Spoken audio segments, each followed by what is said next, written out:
Makanya saya yakin bahwa kemerdekaan itu tidak bertujuan untuk menjajah, tapi kemerdekaan itu bertujuan untuk memerdekakan satu sama lain. Maka saya berharap kemerdekaan ini diawali dari kemerdekaan diri kita untuk melepas ego-ego kita, melepas eksistensi kita. Karena kalau kita lihat media itu sebetulnya sekarang ini kita semua mengalami krisis secara eksistensi. Semua orang butuh diakui. Maka sebetulnya kalau kita bahasan-bahasan leluhur kita bahwa manusia itu makhluk ruang, jadi jangan jadi perabot. Kalau kita perabot maka kita butuh ruang. Tapi kalau kita menjadi ruang, maka kita akan menampung segala perabotan-perabotan itu menjadi suatu bentuk keindahan. Inilah Nusantara.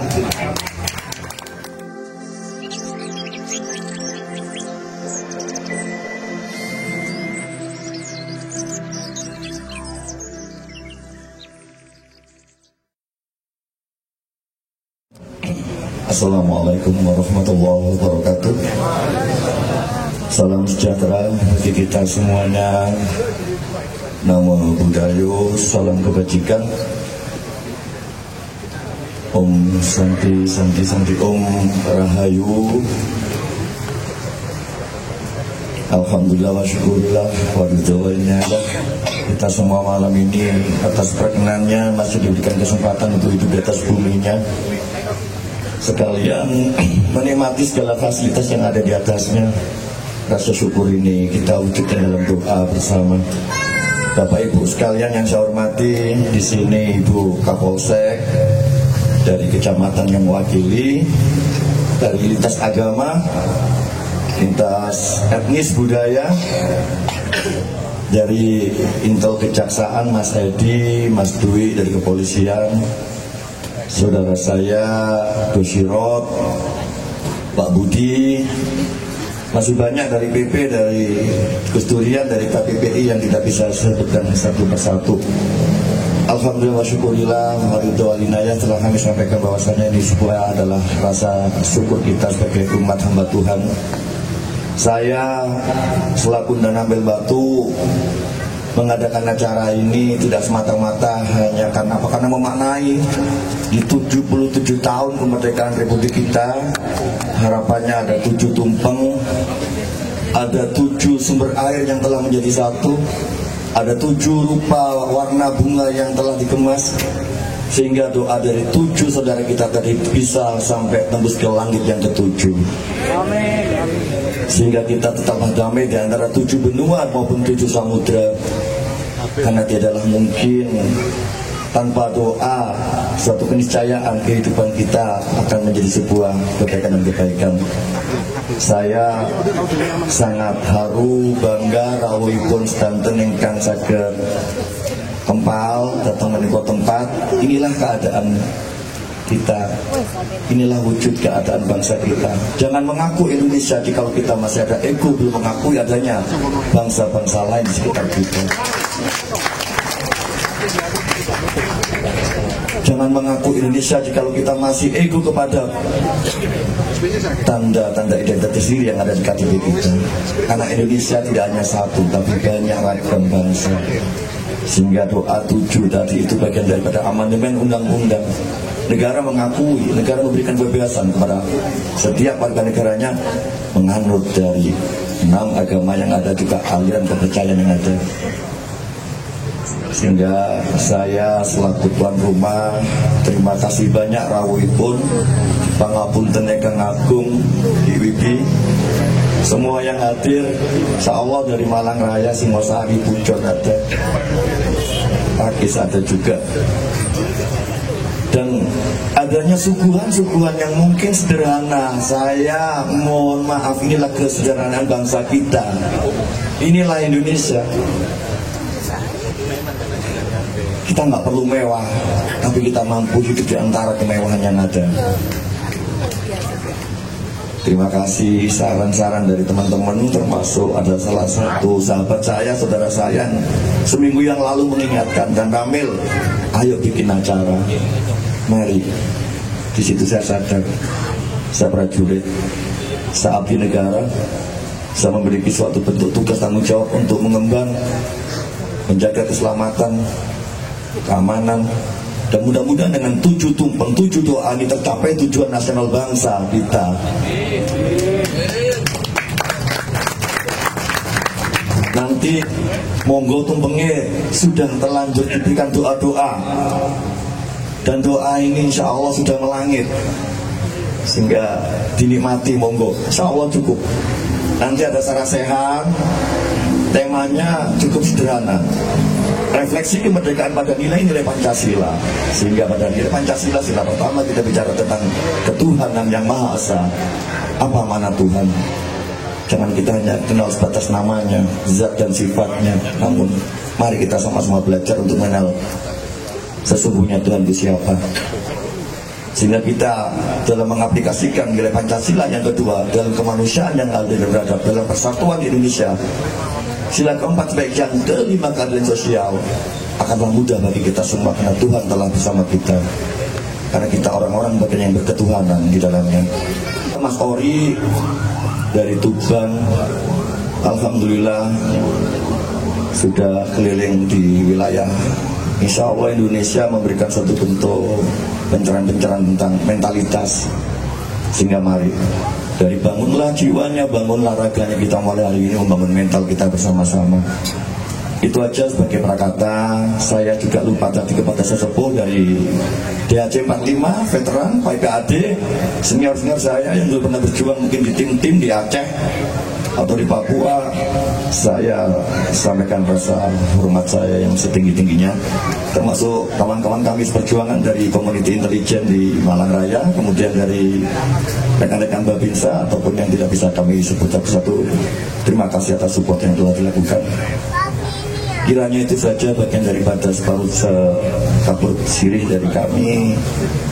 Mohon maaf bila mana ada sesuatu yang belum bermakna. Itu semua tidak lepas dari sebuah kekurangan dan kebodohan seorang yang bernama Didik. Bila mana ada satu bentuk kebajikan dan kebaikan, itulah semata-mata karena hikmah Tuhan ada di dalam antara kita semua. Amin ya rabbal alamin. Akhirul kalam. Selamat malam. Assalamualaikum warahmatullahi wabarakatuh.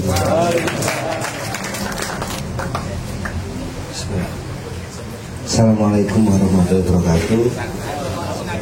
Puji Tuhan, Om Sandi Sandi Om, nama budaya, salam kebajikan, rahayu, rahayu, rahayu. Alhamdulillah, saya terima kasih sekali dan sangat bersyukur sudah diberikan kesempatan untuk belajar bersama di sini ya Bu. Jadi sebetulnya saya juga masih banyak belajar dan mohon maaf apabila ada kesalahan-kesalahan kata ataupun pandangan-pandangan saya yang keliru. Mudah-mudahan apa yang saya sampaikan ini jika ada kesalahannya bisa dimaklumi oleh saudara-saudara semua. Terutama saya terima kasih sama Pak Dan Ramil. Ini kalau saya pernah dengar dari salah satu guru saya, Gus Reis, apa yang kita lakukan ini seperti merangkai butiran-butiran tasbih, yang artinya adalah merangkai doa-doa dari berbagai keyakinan. Nah, satu lagi, tadi kan saya juga mengikuti Gus Ahan terkait bagaimana sebetulnya manusia beragama itu harus moderasi. Artinya adalah setiap seseorang beragama itu harus memegang salah satu hal yang paling fundamental, yaitu menghargai keyakinan-keyakinan setiap orang, yang itu artinya adalah sunatullah. Nah, ini luar biasa. Mudah-mudahan teman semua bisa moderat terhadap dirinya dan bagaimana beragama dengan baik.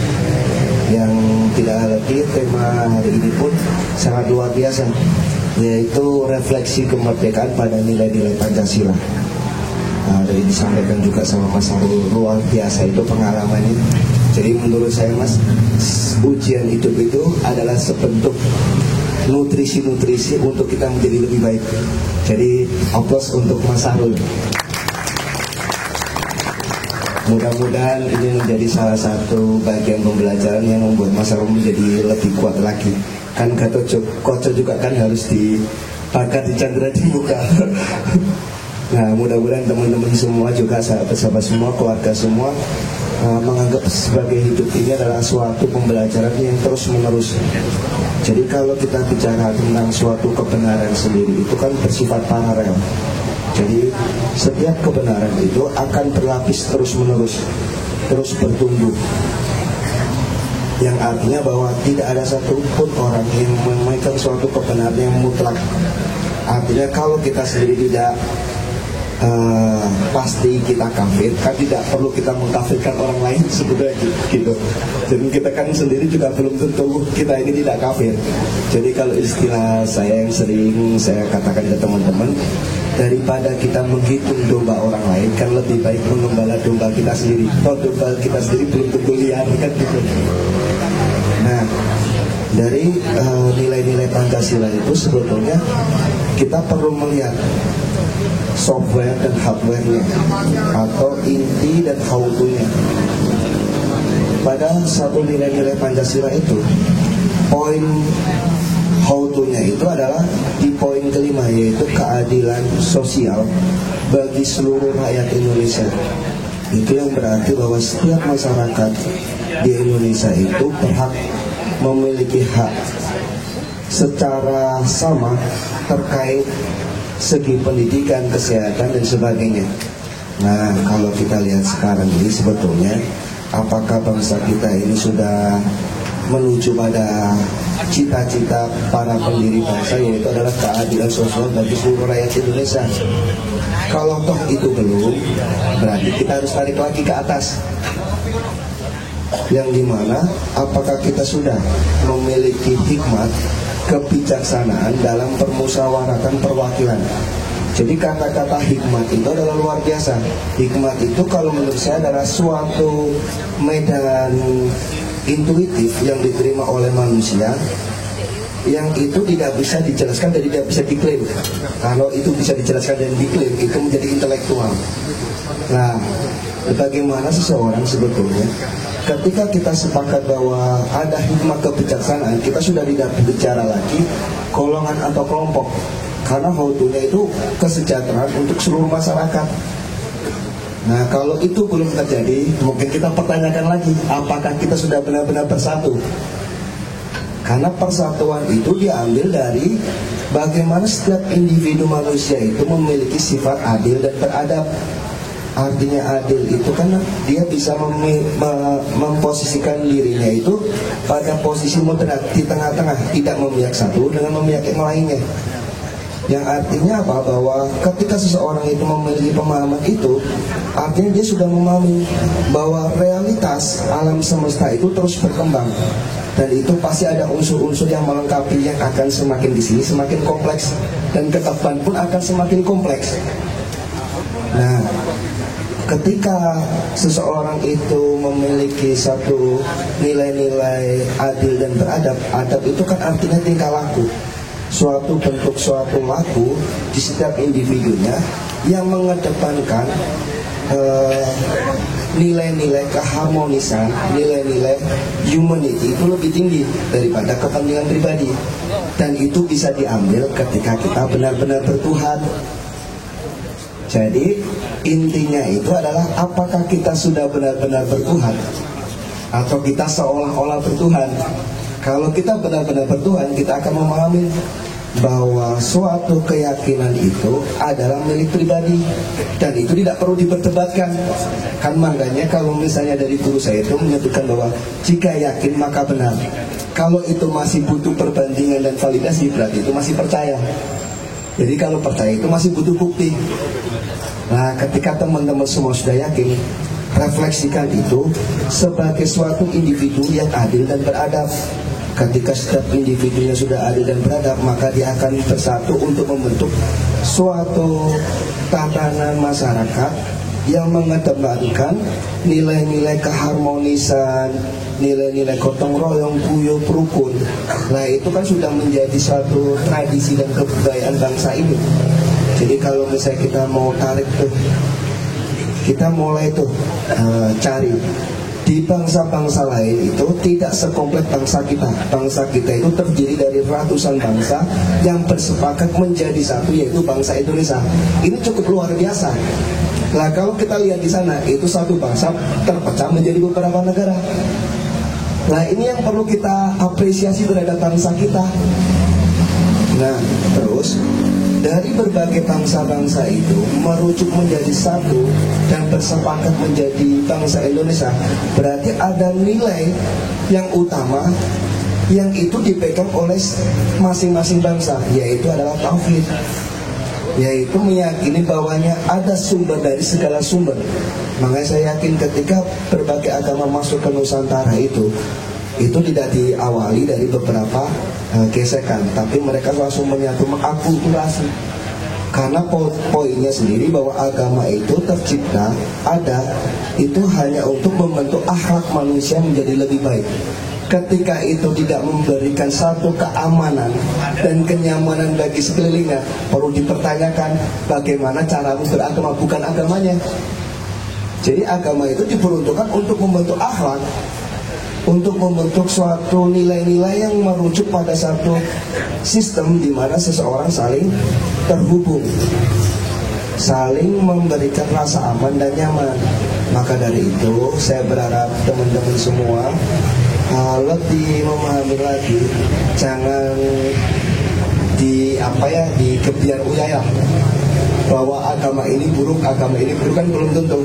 Keburukan itu bisa dinilai bagaimana seseorang itu mempelajarinya. Bisa jadi kita yang belum paham mempelajari lebih dalam. Kalau kita bicara Islam sendiri itu kan menjadi masalah bagi seluruh makhluk. Artinya kalau itu tidak membuat masalah, ya perlu dipertanyakan bagaimana cara kita beragama dengan baik. Nah, berikutnya terkait tentang medan biofil itu. Jadi bangsa kita itu dari dulu memiliki suatu sistem yang sangat luar biasa pemahamannya, yaitu tentang bagaimana menghargai seluruh makhluk itu menjadi suatu bahan interaksi. Makanya ada yang disebut dengan bioetik. Jadi kalau di bangsa-bangsa lain itu sulit memahami bangsa kita karena terlalu holistik. Berpikirnya bukan linear, tapi holistik. Nah, itu cuma ada di bangsa kita. Misalnya aja gini, gunung itu di bangsa kita diberi nama, kebo itu diberi nama, tikus aja diberi nama Tim Bagus, kan gitu. Artinya apa? Bahwa bangsa kita dari dulu itu memiliki satu tata cara berpikir bagaimana manusia atau individunya itu harus mengikuti sistem dari pegelaran alam semesta ini terus bertumbuh. Jadi kalau kita bicara bahwa alam semesta ini adalah seperti drama kolosal yang setiap individunya berperan masing-masing dalam sistem pagelaran itu. Kalau kita menyingkirkan diri kita menjadi makhluk egoistik, artinya kita memutuskan atau pergi dari drama itu. Artinya kita tidak mengikuti laju dari histori drama itu. Nah, kalau untuk biofilsia, skenario biofil sendiri itu adalah pancaran yang tumbuh dari suatu makhluk. Semua makhluk itu memiliki pancaran biofil. Nah, memang yang lebih kompleks itu manusia, karena biofil manusia itu mengikuti jejak psikologis, jejak mental. Nah, kalau misalnya alam itu lebih dominan. Misalnya air itu pasti medan biofilnya pasti warna biru dan tidak mungkin beda. Nah, kalau tanaman pasti warnanya hijau, medan biofilnya. Nah, kalau manusia itu bisa beragam, tergantung psikisnya, dan biofilnya itu berlapis. Nah, makanya kalau kita memahami tubuh kita itu terdiri dari beberapa unsur. Ada unsur api, tanah, air, udara, dan eterik lah. Kalau misalnya itu bahasa simulasi dari apa yang saya pelajari. Dan itu kalau di masing-masing pasti bahasanya beda-beda. Tapi kita tidak perlu berdebat bahasa. Yang penting makna esensinya sama. Nah, karena kita hidup di tanah bumi pertiwi ini, di mana kita membutuhkan makanan-makanan yang tumbuh dari tanah, kita membutuhkan air dari bumi pertiwi, kita membutuhkan cahaya matahari atmosfer atau bentuk satu iklim yang terpancar yang dibutuhkan oleh tubuh kita, dan bagaimana udara yang kita hirup, dan sepatutnya kita menghargai ibu pertiwi itu. Makanya di budaya kita itu erat sekali itu tentang bioetik itu dimunculkan. Nah, kita jangan ikut-ikutan menjadi tidak diri kita. Kalau misalnya kita Garuda, ya udah kita terbang tinggi, jangan menjadi emprit gitu. Nah kita sering kehilangan jati diri kita, karena kalau misalnya kita mengikuti satu sistem tata negara lain, nggak akan mungkin bisa. Kita itu sangat kompleks.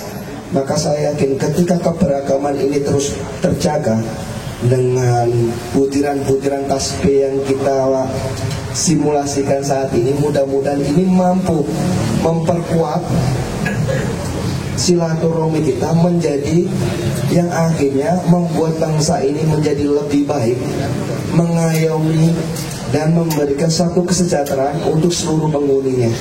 Mungkin itu Bu yang bisa saya sampaikan, mudah-mudahan bisa bermanfaat. Terima kasih.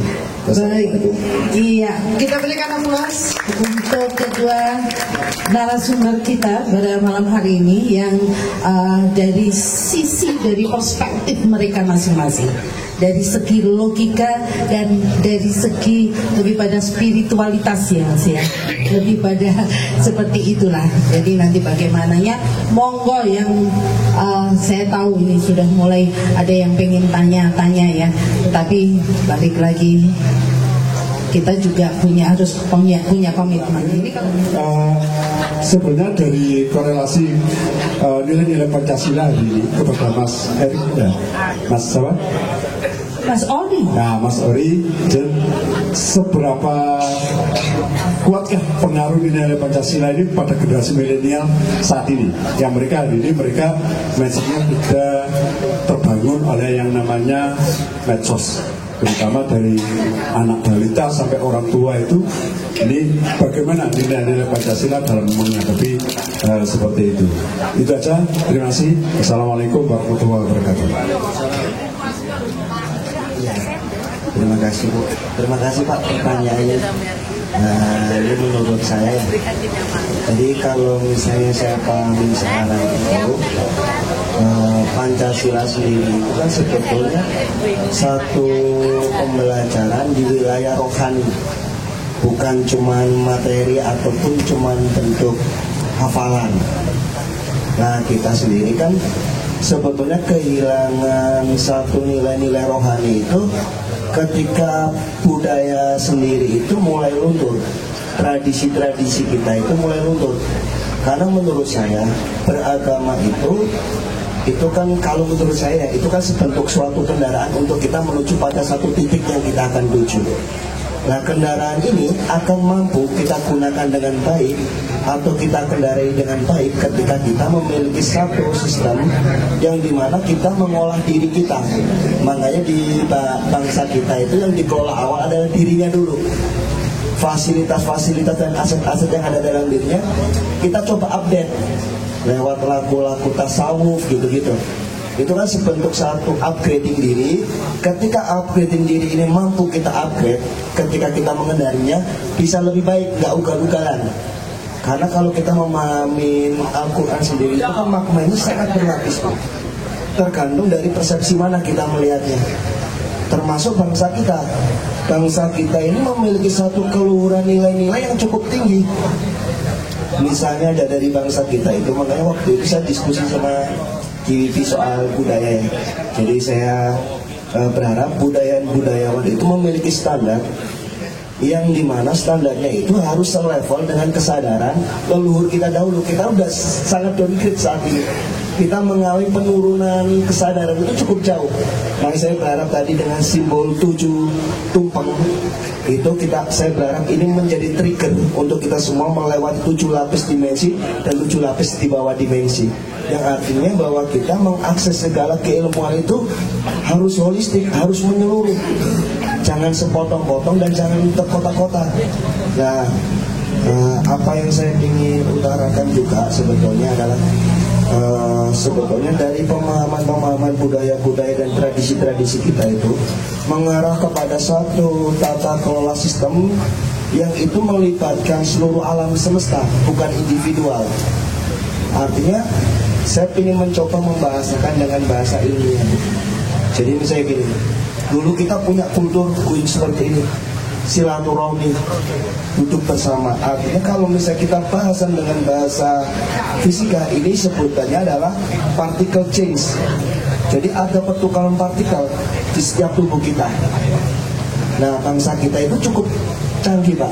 Misalnya gini, dari beberapa pemahaman yang saya pahami dari apa yang saya pelajari itu, mungkin tidak sepenuhnya saya bisa merefleksikan itu atau mengungkapkan itu atau mewakili itu. Paling tidak ini bisa membuat satu pandangan baru bahwa bangsa kita dulu itu memiliki satu sistem pengenalan diri itu cukup berlapis. Jadi ada dimensi fisik, ada dimensi eterik, ada dimensi mental, ada dimensi spiritual, ada dimensi kosmik.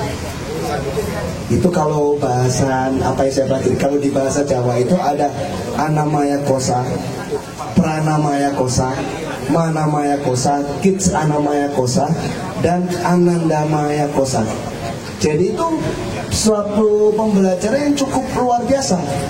Nah, kita ini terjebak pada satu sistem cara pandang baru, yaitu beragama dengan materialisme, dengan jalan kapitalisme saat ini. Segala apapun dibentukkan materi. Sedangkan bangsa kita dulu itu materi itu dirohanikan. Makanya ada doa, misalnya kita mau ngambil sumber harus didoakan. Itu kan dirohanikan materi itu. Nah, kita sudah kehilangan itu. Makanya saya berharap ketika kita memunculkan tradisi-tradisi itu, jangan cuma di permukaan, tapi esensi dari itu harus dijabarkan, harus dimunculkan. Agar apa? Anak-anak zaman sekarang kan mengikuti satu pola nalar, ya Pak. Jadi kita tidak bisa terlepas dari nalar itu. Bagaimana kita bisa membahasakan, merunturkan nalar teman-teman itu menjadi bisa diterima. Dan memang pada posisi sekarang, Bu, ini mungkin menurut saya ya, kita kehilangan sosok seseorang yang menjadi panutan. Apakah saya sendiri bingung ini, apakah saya harus menunggu Naruto datang, kan gitu, atau menunggu One Piece? Karena saya sendiri itu merasa nggak ada sosok yang patut kita contoh saat ini. Nah, saya berharap maka sebetulnya pergeseran itu yang lewat media itu menghilangkan kesatria-kesatria Jawa, kesatria-kesatria Nusantara. Jadi dulu itu seorang kesatria itu hadapan langsung, satu lawan satu berhadapan, itu seorang kesatria. Sekarang dengan adanya pengaruh dari hal luar, mulailah persenjataan itu dari jarak jauh itu mulai. Makanya bangsa kita itu kalau disebut dulu kita perang kalah, itu bukan perang, itu bukan kesatria. Kalau kesatria ada depan, ya ini dengan adanya media kita malah kehilangan kesatria. Karena apa? Kita cuma beraninya cuma di medsos, bilang pergi gitu. Jadi saya berharap dengan adanya satu kultur seperti ini, kita bisa membagikan lagi kesatria-kesatria baru Nusantara untuk membangun bangsa ini menjadi lebih baik. Jadi saya berharap tradisi seperti ini, kebudayaan seperti ini, kultur seperti ini terus tumbuh. Karena apa? Manusia itu dalam sistemnya itu dinamis. Misalnya kita bicara tubuh kita itu dinamis. Ada yang masuk, ada yang keluar. Makanya saya nyebutnya adalah particle change. Ketika kita berinteraksi seperti ini, sebetulnya ada pertukaran partikel di antara kita. Misalnya ketika kata-kata saya tidak mampu mewakili esensi apa yang saya pahami, karena kebenaran itu jauh melampaui kata-kata. Karena sebuah kata-kata tidak akan mampu mewakili sebuah kebenaran. Kan pasti seperti itu. Makanya kebenaran itu hanya bisa dilakuin sendiri. Makanya kalau Jawa itu ilmu lakunya nganti laku. Jadi terus bertumbuh. Makanya saya berharap bahwa ketika seseorang mengekatinya bahwa saya sudah pintar, itu dia berhenti, dia akan menjadi sejarah. Makanya kalau bahasan dari apa yang saya pelajari itu, tingkat proses kesadaran manusia itu bertumbuh. Dari dia bodoh semu itu artinya dia belum bisa mempelajari atau belum mengetahui apa yang dia tahu. Ketika dia belajar, dia baru pintar. Pintar itu hanya skup kecil. Tapi ketika dia melepas kepintaran itu, dia akan memahami bahwa dunia ini cukup besar untuk kita pelajari. Maka dia akan menyadari bahwa dia adalah bodoh beneran. Setelah dia bodoh beneran, maka dia akan memiliki satu pola pikir yang holistik, yang melompat. Akhirnya orang itu dianggap gila. Gila itu artinya masih memetakan bahasa yang tepat untuk yang dia sampaikan. Setelah gila barulah dia sadar. Dan setelah sadar dia baru bijak. Makanya saya menjelaskan dan saya pahami dari guru saya bahwa kebijaksanaan itu adalah seni membawa kebenaran. Bukan cuma kebenaran aja, tapi ada seninya, ada sentuhannya. Makanya saya berharap dengan adanya satu situasi seperti ini, kita menimbulkan seni-seni baru untuk membawa suatu kebenaran itu lebih mengarah kepada cinta kasih. Makanya saya yakin bahwa kemerdekaan itu tidak bertujuan untuk menjajah, tapi kemerdekaan itu bertujuan untuk memerdekakan satu sama lain. Maka saya berharap kemerdekaan ini diawali dari kemerdekaan diri kita untuk melepas ego-ego kita, melepas eksistensi kita. Karena kalau kita lihat media itu sebetulnya sekarang ini kita semua mengalami krisis secara eksistensi. Semua orang butuh diakuin. Maka sebetulnya kalau kita bahasan leluhur kita bahwa manusia itu makhluk ruang, jadi jangan jadi perabot. Kalau kita perabot maka kita butuh ruang. Tapi kalau kita menjadi ruang, maka kita akan menampung segala perabotan-perabotan itu menjadi suatu bentuk keindahan. Inilah Nusantara. Jadi saya berharap ini silaturahmi ini menjadi satu awal, dan saya mohon keluasan hatinya untuk membimbing saya dan mendorong saya untuk terus belajar. Jadi itu mungkin jawaban saya, Pak. Jadi saya berharap kita mampu menunjukkan, mampu memancarkan nilai-nilai Pancasila itu kepada anak turun kita nanti, agar bangsa ini terlepas dari karma yang terus siklus menerus yang kita adopsi. Dan saya berharap bahwa nanti ke depan, bahwa apa yang diharapkan oleh leluhur-leluhur kita, para pendiri bangsa ini menjadi terwujud. Dan karena memang leluhur kita itu berpikirnya itu cukup jauh dan visioner. Jadi kalau misalnya suatu peradaban itu bisa dinilai dari karya-karyanya. Kalau kita lihat dari karya-karya bangsa kita itu termasuk candi, termasuk keris, itu sebentuk karya yang luar biasa. Jadi berbagai unsur menjadi satu. Jadi nilai esensinya itu yang perlu kita pelajari. Dan pemikirannya pasti jauh ke anak cucu kita. Makanya kan pasti bilang bahwa alam semesta yang ada di Nusantara ini titipan untuk anak cucu kita. Nah, saya berharap bahwa nantinya muncul satu leader-leader baru, transformational leader, yang mengarah pada satu jenjang visi yang cukup jauh. Jadi tidak hanya 5 tahun. Kalau menata kecamatan 5 tahun cukup, tapi kalau menata negara 5 tahun itu kurang. Apalagi 5 tahun, paling 3 tahun yang dipikirkan 2 tahun mungkin untuk nyalon lagi, kan pusing kita itu mengadopsi itu. Jadi saya berharap teman-teman semua punya visi yang cukup tinggi, dan saya mohon dorongan bagi para sesepuh, para bapak ibu untuk mendorong anak-anak muda dengan satu nilai-nilai perilaku yang patut untuk dicontoh, bukan makin memecah belah gitu. Terima kasih.